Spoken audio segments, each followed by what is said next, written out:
Hello guys, this is Samir Ghachi. Today we are going to discuss about question number 3 in exercise 7.1. Determine if the points 1, 5, 2, 3 and -2, -11 are collinear.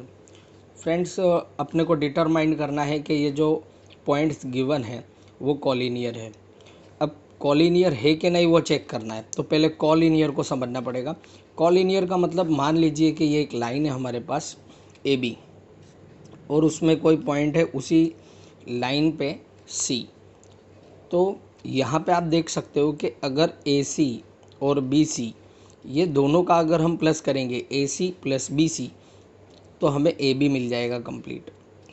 यानी कि कोई भी to line segment का जो सम होगा वो total whole line के equal होगा, यानी पूरी लाइन के इक्वल हो जाएगा।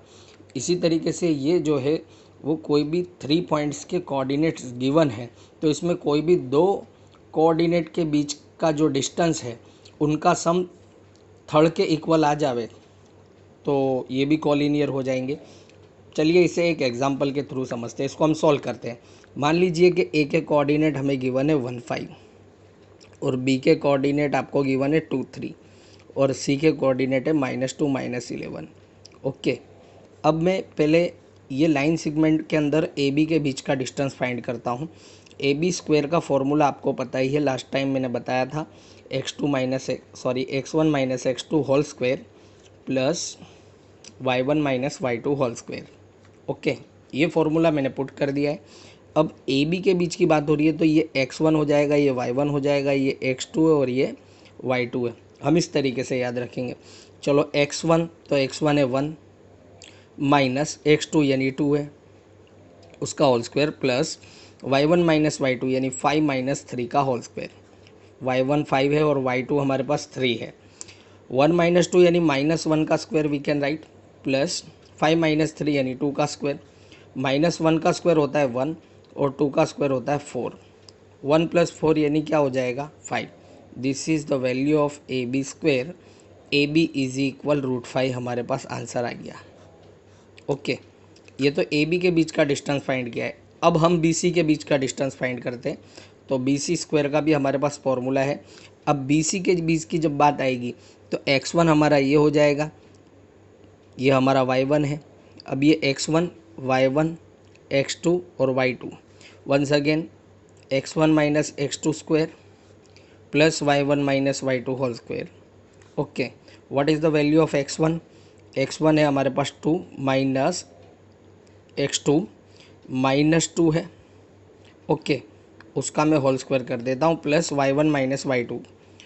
y1 है हमारे पास अब 3 है माइनस y2 है -1 तो ब्रैकेट में आएगा -1 उसका whole square. Okay, we can write 2 minus minus plus 2 whole square plus 3 minus minus plus 1 का होल स्क्वायर। 2 प्लस 2 यानी 4 का होल स्क्वायर, 3 प्लस 1 यानी 4 का होल स्क्वायर। 4 का होल स्क्वायर 16 होता है, फिर 4 का होल स्क्वायर यानी 16, 16 plus 16, 16 plus 16 32। Okay, this is the value of B C square. तो बी सी इज इक्वल √32 हमारे पास आ जाएगा। ओके, अब √32 के हम पार्ट करेंगे। √32 के पार्ट हो सकते हैं 16 2 जा 32। ओके, 16 का √4 आएगा और 2 का रूट नहीं मिलता तो √2।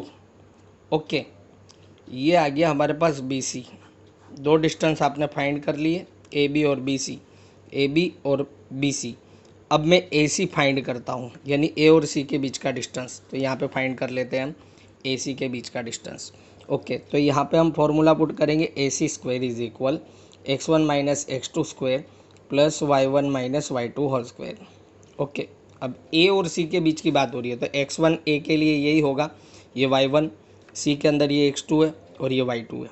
ये हमको सपोज करना है। ओके, अब आपको ये याद रखना है, x1 1 आएगा माइनस x2 -2 तो हम ब्रैकेट में -2 पुट कर देंगे उसका whole square plus y1 minus y2, y1 है 5 माइनस y2 है हमारे पास -1।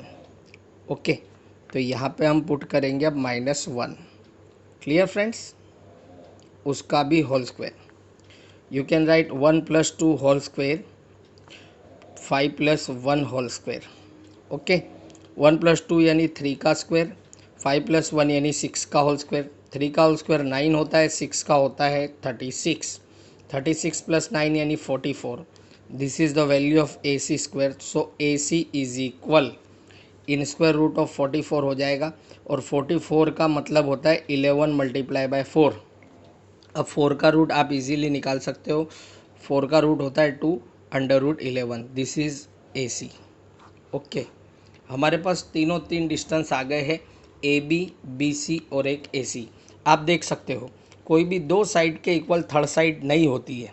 अगर हम ए बी और बी सी ये दोनों का प्लस करते हैं तो भी हमारे पास ए सी नहीं आता है।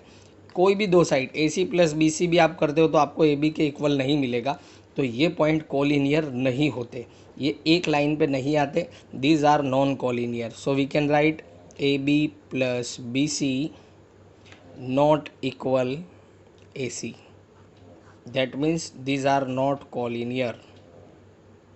These are not collinear. We can write.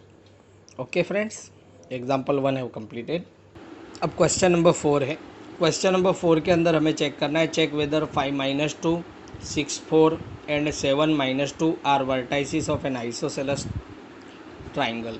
Check करना है कि ये आइसोसेलेस ट्राइंगल के वर्टाइसिस है या नहीं। आइसोसेलेस का मतलब पहले तो आपको ट्राइंगल की प्रॉपर्टी समझनी पड़ेगी। मैं कितनी ज़रा आपको प्रॉपर्टी बता दूं।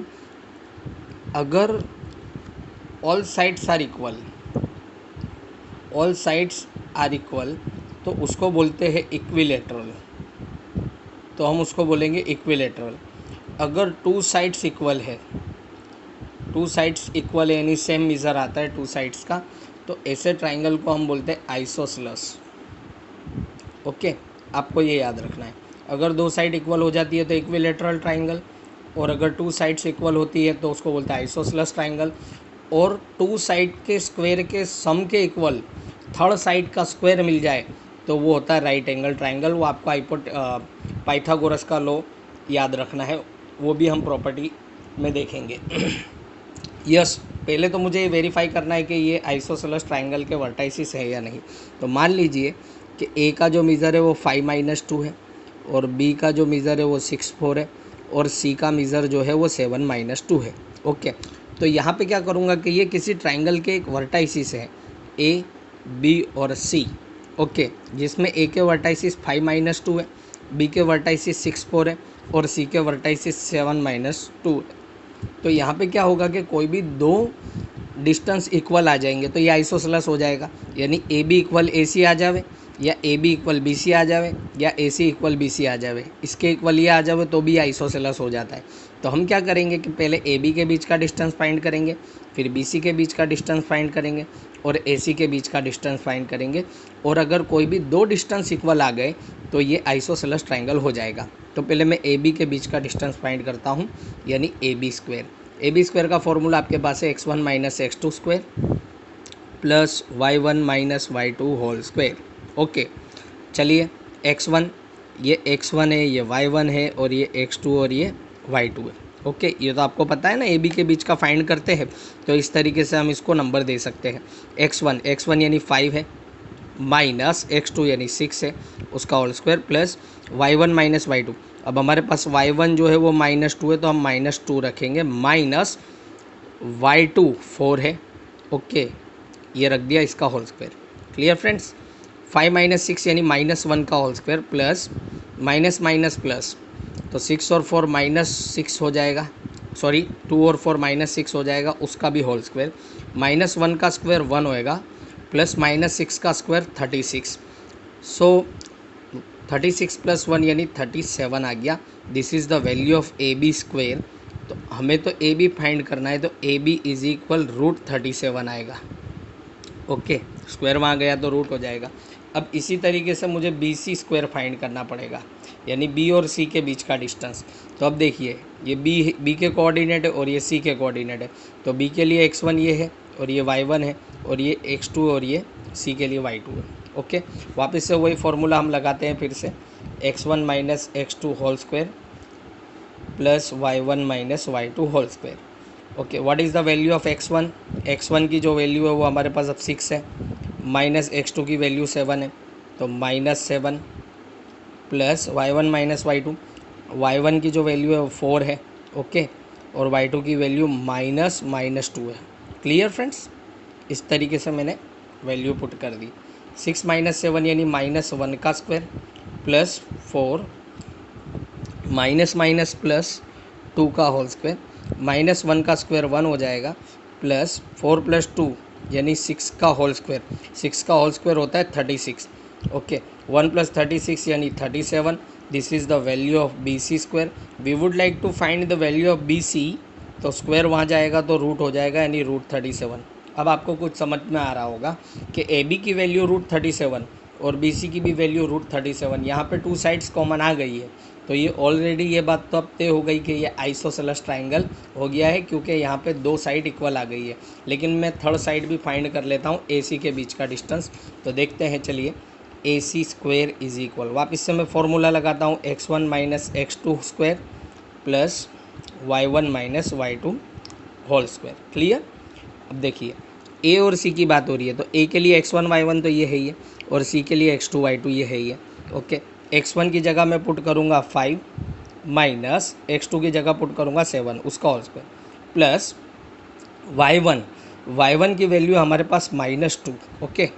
y1 -2 है, तो -2 ब्रैकेट में माइनस का माइनस, y2 की जो वैल्यू है वो -2 है, तो -2 पुट करेंगे, उसका होल स्क्वायर। y2 किस तरीके से, AC के बीच का डिस्टेंस फाइंड कर रहे हैं, तो A के लिए x1 y1 ये था, और C के लिए x2 y2 ये हो गया, ओके। क्लियर?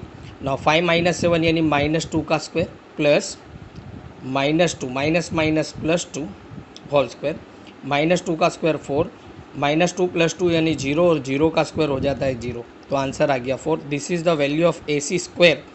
तो AC इज इक्वल्स 4 का रूट हो जाएगा हमारे पास 2, ओके। तो AC की वैल्यू जो है वो AB और BC से डिफरेंट आई है।